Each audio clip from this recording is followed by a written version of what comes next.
non benno moom dañu amul respect ci Sénégalais yi.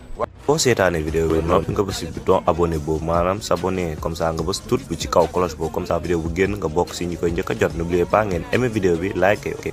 moo tax Sénégalais yi gis nga bu ñu toogee di seetaan ñii. benn groupe nit di ñu terroriser nii ñu toog leen di xool nii ñu yor seen ay nervi yor seen police seen gendarmerie di leen defloo naka sudul noonu nit ñi toog di leen xool nii. baax na demal garaaw nekku fi dem. bu Sénégalais yi bañul lii. voilà c'est bon. dictature bi Macky Sall wax ak kilifa ne ko dafay gérer Sénégal ci dictature. dina ci egg te bu ci eggee nag boo am moom élection moom dootul am à vie. gis nga semaine u agression bi. oui te ñu rayoon xale bu jigéen. gis nga semaine boobu agresseurs yi ñu jàppoon. waaw. gis nga leneen gars yi doon def ci réseaux sociaux. waaw. dañ leen doon tëcc dóor leen déggoo benn sénégalais bu ne ndeysaan. waaw. ndax ko ne Kiné gii ñu rayoon fii ci Pikine ak kenn rayoon ca Mermoz. ak kenn rayoon encore xaw ma fii nii ko ñu ñum cité. déggoo kenn bi ñu jàppee agresseurs yi temps yi passé nii mooy agresseurs yi ñu doon jàpp di leen dóor te di leen filmer. déggoo kenn ku ne mais vraiment ça c'est brutal wala non lii waaye lii du yëpp. kenn waxu ko waaye kenn waxul. ñëpp leen ko yéene.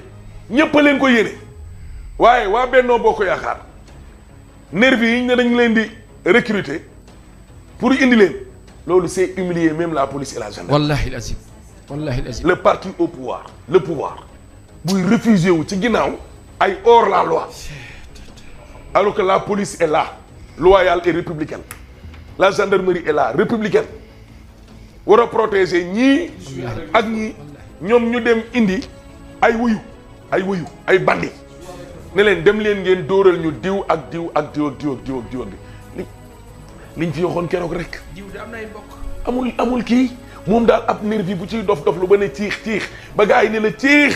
nañ la def yëfu alal lébu. wallaay da ngay dig de. rek. dig rek.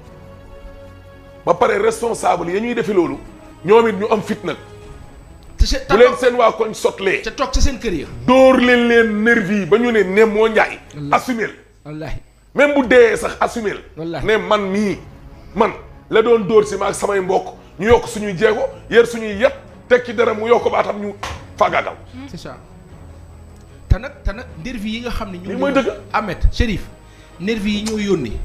nañ bàyyi xel ne ñoom am nañ ay kër te ñi leen di yónni am nañ ay kër. voilà ñàkk fayda nag weesuwul sa moroom doomu aadama yónni la yow dama def lu bon moom mu toog këram. moo tax sénégalais yi dañu koy wax fii. am na ku ma message keroog naan ma non tu es un journaliste may wax fii sénégalais yi.